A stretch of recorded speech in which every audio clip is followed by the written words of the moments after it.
And we are back. It is review time once again, and we are coming at you today with a Trophy Titan special. So almost all of our reviews today are going to be around icons and heroes, either from the promo itself or the SBCs currently available to you. Nice. If you look to the screen now, you will see that we have put all of the players I am reviewing today into one squad. The reason for this is I actually ended up using 4 different teams this week, so to do a review on each individual squad would take far too long. And plus, this allows us to purely focus on the icons and the heroes. What you will also notice is the majority of these players are actually loan cards. What? Now, obviously, I am not made of coins. I'm not sure I agree. But EA have been very generous with how they've been distributing loans recently. Every single Icon SBC comes with a loan.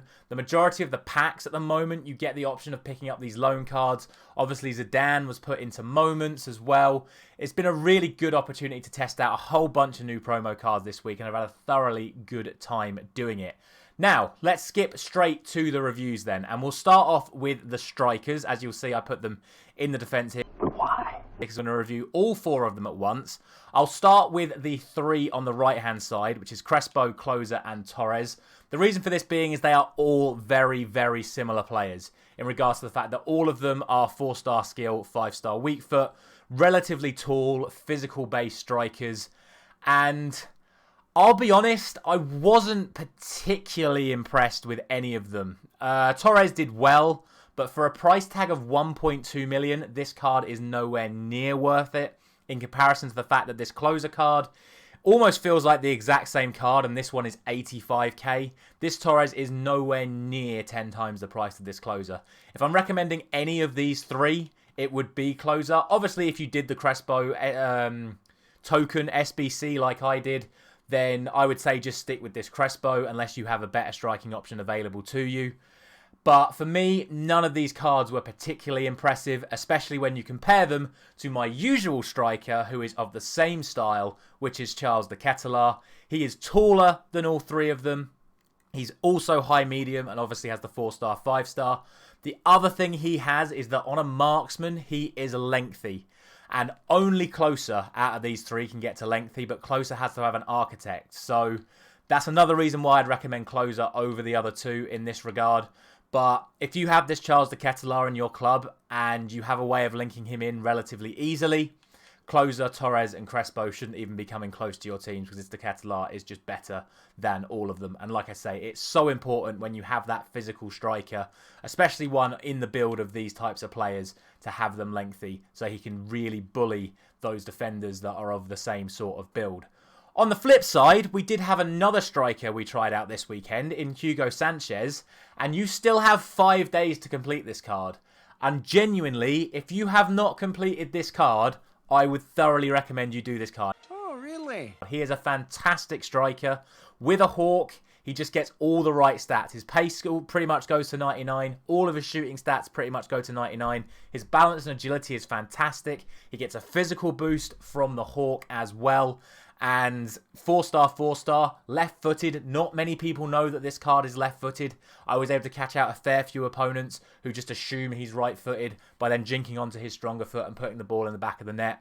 He is a very, very, very good striker. He's someone that I've really struggled to play against over the last couple of months. And like I say, with 5 days left, if you're looking for a new striker, I would thoroughly recommend picking up this Hugo Sanchez card. On to the central midfielders then. And once again, I have to say, I wasn't particularly impressed by any of them. The best one by a mile is this Michael Essien.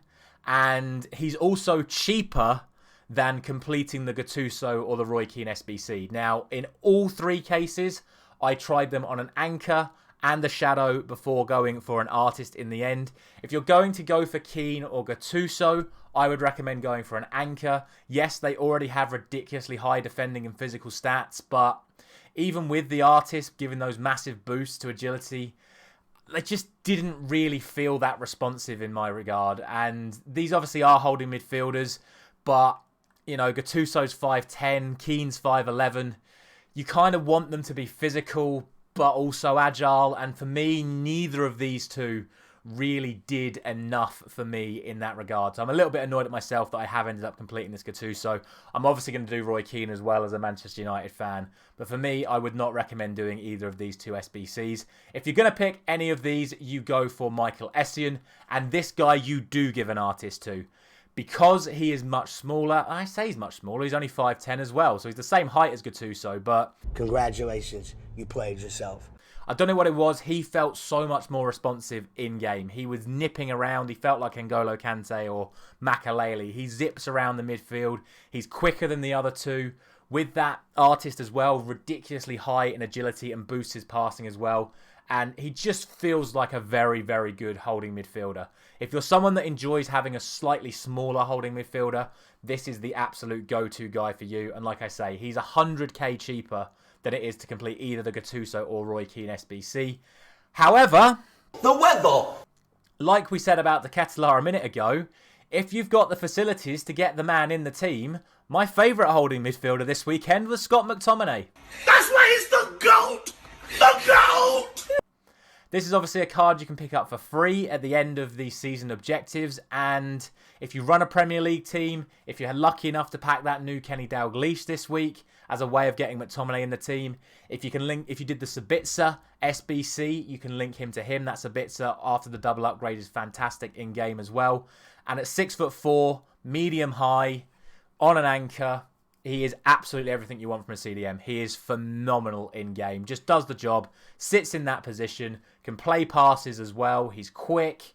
Just, if you're someone who's like me, who likes a really tall physical CDM that can also slot into centre-back, then pick up this McTominay at level 30 if you can pick him into a team.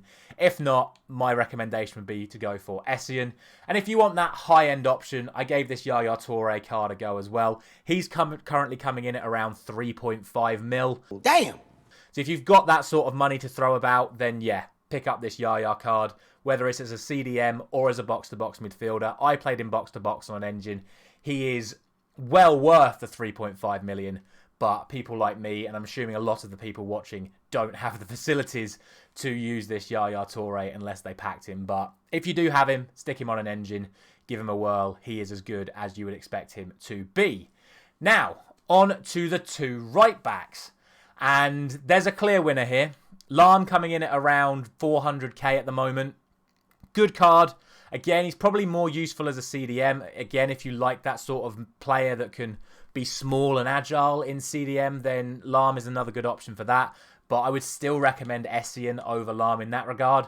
As a right back, he's okay, but I always struggle with players that are small in fullback positions. Lahm is also short and lean minus. So he's got a very bad body type for playing right back against some certain physical defenders. So for me, Lahm is a miss at 400k. But this card right here, this Carlos Alberto, is possibly the best right back in the game. Now, I know a lot of people want to use him at centre-back, and I can understand why. I did try him at centre-back myself, but I prefer this card at right back. He is outstanding at right back.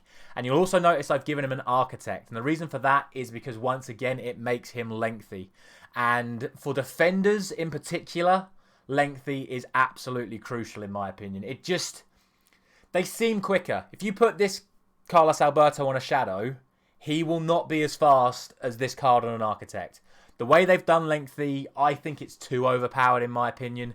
But if you've got the capability of doing this SBC, which I know I am, and I'm going to be picking up this SBC card next week or over the next coming weeks, as and when I get the ability to craft him, I thoroughly recommend picking up this card. He is fantastic, and expect to see a lot of him in teams over the next few weeks, because I think a lot of people are clocking on that this guy is fantastic. Finally, in terms of defenders, we have this Lucio card. Lucio's currently coming in at 2.4 mil. Damn! I have obviously used the standard Lucio for the entirety of the year. We picked him up in the first week of the season. He's played over 1,000 games for me. And look, you can notice that this Lucio card is better than the base version, but only in regards to the fact that he's just a smidge quicker. And that's it. Considering now that base Lucio is coming in at around 400k, to say that this card is worth 2 million more just for the sake of a smidge more pace and a smidge more physical, not worth it in my opinion. Yes, he has Bundesliga links, but also, as I've just been saying earlier on in this video, I use Lucio as extra links to De Ketelaere to get him in the team. So for me, the Serie A links are more useful than the Bundesliga links. And this card, despite being better, unless you're running an absolutely full elite squad that you don't really care, or they're just all icons and you don't really need the chemistry, I would say don't pick up this Lucio. Obviously, if you've packed him, well done to you. You've got arguably the best centre-back in the game right there. But for me, 2.4 million off the market. Not worth it when the base version is available for as little as 400k. Finally then, we have all of the creative midfielders. And I have to say, this Robert Pires card is lights out and is way better than every single other one of these cards. And it's not even close. That's not possible. Let's agree to disagree. This Pires is phenomenal. I wasn't going to complete this card because I'm a Man United fan. I can't stand Robert Pires. I have decent options at left mid. But genuinely, this Pires card is absolutely nuts. He's 6'2". He feels like he's 6'5" in game. And in regards to the fact that he's just massive, he dominates right backs. He just flows past them. I can't really describe it any other way. He's not exactly the most physical card, but for whatever reason, defenders just can't tackle him. He bodies every single player he comes up against. The 5-star skill makes him so much better. The fact that you can play him at cam or start him at cam makes him so much more flexible as well. He is so much better than all the other cards available here. And I'm including Zidane in that. This Zidane is 5 million coins. He doesn't even get close to this Pires card. He's good, don't get me wrong. But if you've got 5 million coins available, don't get this Zidane. He's just not worth it. Unless maybe you're going to give him an anchor or something, make him lengthy, play him as a CDM or as a second CDM in a 4-2-3-1 or something. Zidane is definitely not worth 5 million coins.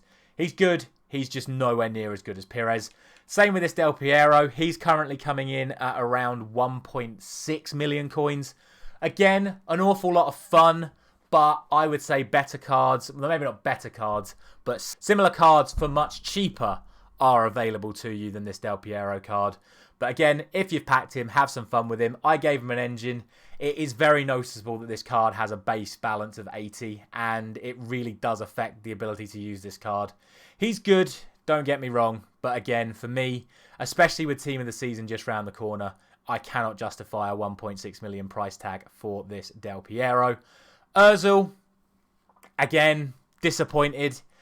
He didn't feel like anywhere near as good as he should be. He felt clunky on the ball. I did even consider giving him an engine at one point, but then you lose the shooting prowess. Good card.